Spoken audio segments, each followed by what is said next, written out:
first ideas that we talked about today morning about self-esteem and self-concept. I was going back to talk about the relation between concept and esteem. I'm not planning to. Do you have a question about it? No.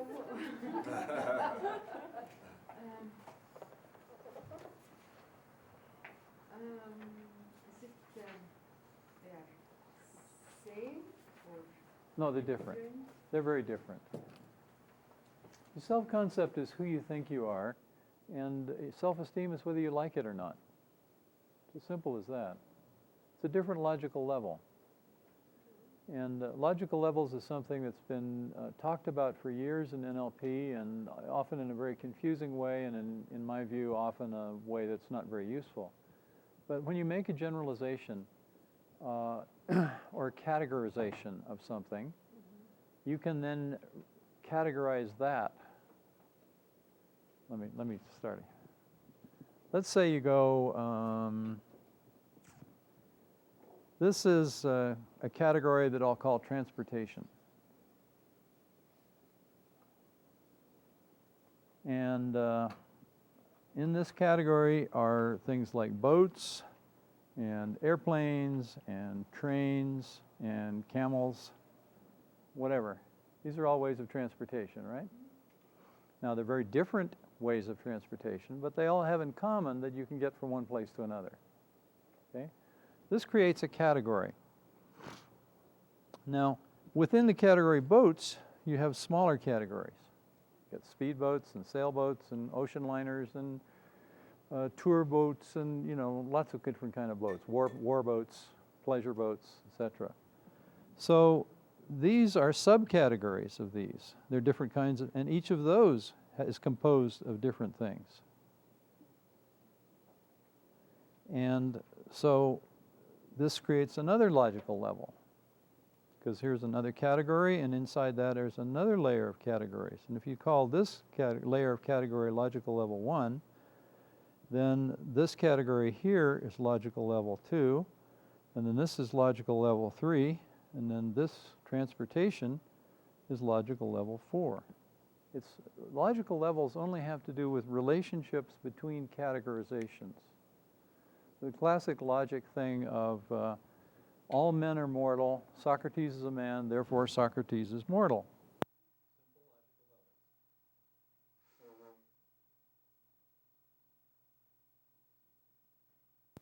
And to diagram that, you have, here's the category of all things that are mortal.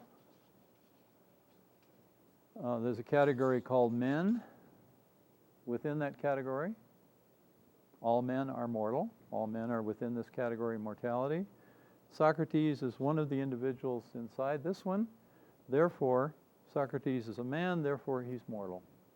It's simple logical inclusion is called mathematics. It's logical inclusion. Now in self-concept, you have this wealth of experience, all these different things that have ever happened to you, all the images, the sounds, the feelings of all the different things that have happened to you, including the things you thought about that could happen in the future, or fantasies, or books you've read. Those are all experiences too. You select from those, you create a category we call self-concept, and a quality of self-concept, because we're just dealing with one quality at a time, and that is a category. It's a category composed of experiences that you drew from your wealth of memories. So it's a certain kind of category. Now, if you like it, you put it in the category of positive things in your life, and that gives you self-esteem. If you put it in the category of negative things, and that's a larger category, because a category of positive things can be pieces of self-concept, carpets, chairs, trips to Europe, anything can go into the category of positive or negative. It's a very large category, potentially. You could look at the world and go, everything is either positive or negative or somehow in between. But at least the category of positive things is something that is very, very large, potentially. Can you say then self-concept enforces self-esteem, it empowers self-esteem, Well, you could put it that way, but I prefer to just say that your self-concept is who you think you are, and self-esteem is whether you like it or not. If I'm clumsy and I don't like it, then I don't get to have self-esteem because my self-concept doesn't support it. Maybe I would say that. Your self-concept supports self-esteem or makes possible self-esteem. And of course, that's in relation to your values, as I mentioned earlier. So that's kind of circling back to the beginning of the day, and it's also doing something that Eric wanted to play with a little bit. Logical levels do not belong to content. They only belong to relationships between categories. If I just looked at this, I could say, these are logical level 1 and this is logical level 2. If I go to subcategories, then this is logical 1, this is 2, this is 3. If I go to even smaller, 1, 2, 3, 4. So it's a little bit like fatherhood. Like, I am a father, I have a son. But my father who is my son's grandfather, is my father. He's my father, but he's my son's grandfather. It's a relationship. It's not like something that belongs to a particular element here. And of course, my great-grandfather is the father of this son, and so on. It's a relationship thing, and logical levels are like that. Dilts and a few other claim that logical levels belong to categories of experience, and they don't. They only belong to relationships between categories of experience. It's how you think. Logical levels don't exist in the world. They're only in terms of how we think about the world. But that is another seminar. Coming right up. Sign up now. No, it's something I've been working on for some years, recently with Charles Faulkner particularly. And there's still some work to be done. This is what we taught earlier in July here, the curriculum workshop that was described. And it's going into this in more detail. But as I say. So this category is family? What you were... Well, you could call the whole thing descendants or relationships or paternity. I mean, you could call it anything you want. We just create categories and we put names on them. But the point I want to make is that fatherhood is in relation to whom? That in relation to my son, I'm his father. In relation to my father, I'm his son. Right? And et cetera, et cetera. And logical levels are like that. They don't belong to a specific piece of experience until you know how someone generalizes. How does this relate to creating a database that's more functional? Well, that's the thing. Okay, let's finish up here. I didn't quite do everything you wanted. In terms of this over here, if this is my whole category of whatever it is, let's say a database, and if I subcategorize this into this group of things, this group of things, and this group of things, it makes it easier for me to search through the database and find what I need to find. I forget what these were. Machines, being kind to people, animals and machines, yeah. Well, you can subdivide your database, and we do. And this is another way to organize it and in sort of subcategories of your category. Now you can do the same with qualities. You could say that something like consideration might be composed of kindness and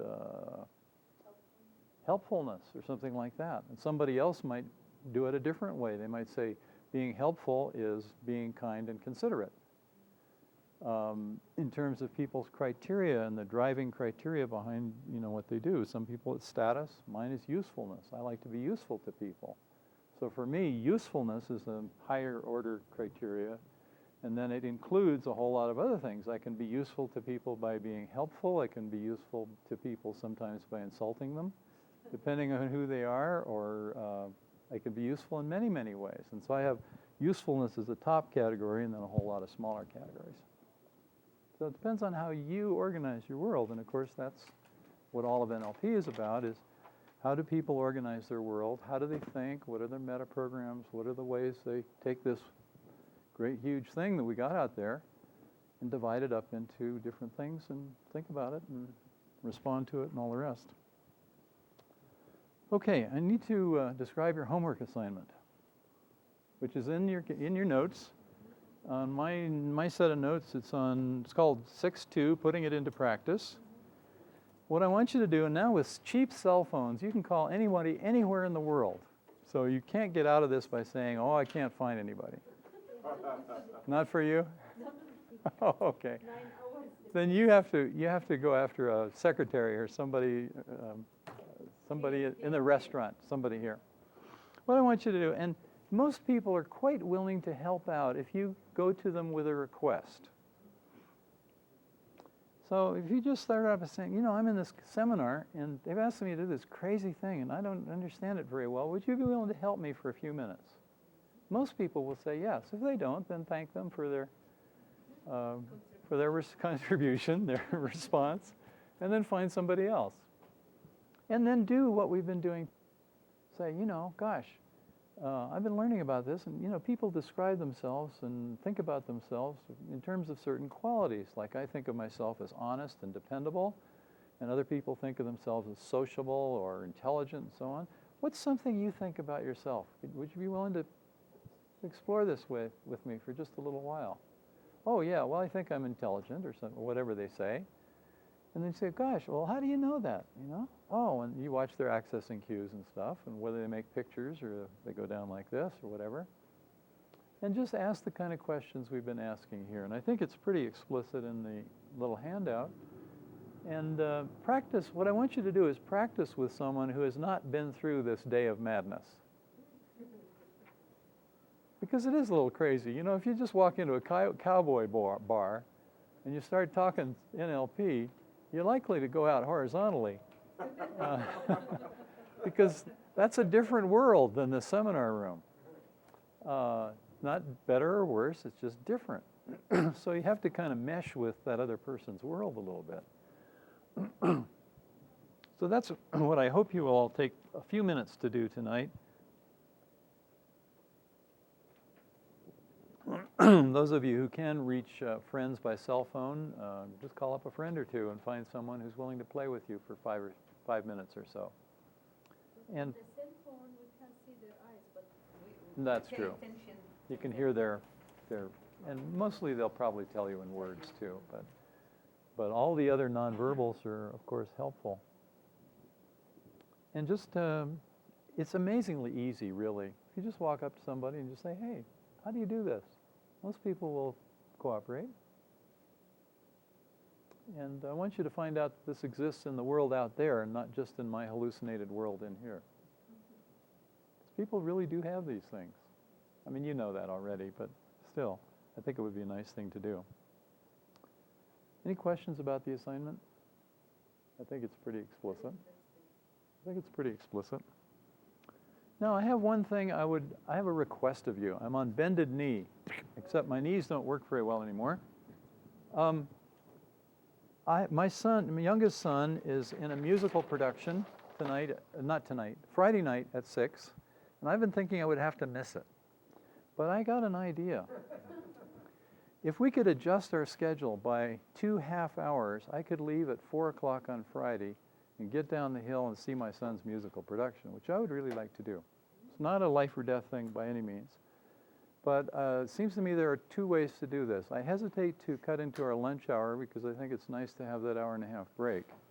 But if we were to meet at 8:30 tomorrow and the next day, that would make up an extra hour, and then we could leave at 4. I could leave at 4 on Friday. Or we could meet tomorrow a little extra in the morning and in the afternoon, and that would be another way to do it. And if either of those would work for you, and I mean every one of you, if anybody doesn't want to do this, it's okay with me, and I'll just miss it.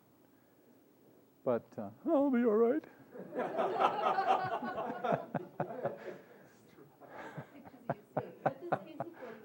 What is it? Does anybody have a preference?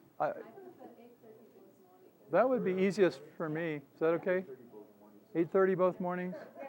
Well, thank you that would be wonderful for me. Is there anybody who objects? Because I want to make sure this is not railroading somebody. That's what they used to say. Great. We'll meet tomorrow and the next day at 8:30 then. And then I will zip away at 4 o'clock. Zip, zip, zip. Which means if you want to hug me goodbye or say anything to me, do it ahead of time before 4 o'clock. Because I'm going to be loaded in my car and I'm going down the hill in my 84 Volvo wagon. Okay, great. Now, last but not least, under the secret cover back there, I don't think you want to record this. This is not of interest to anybody else.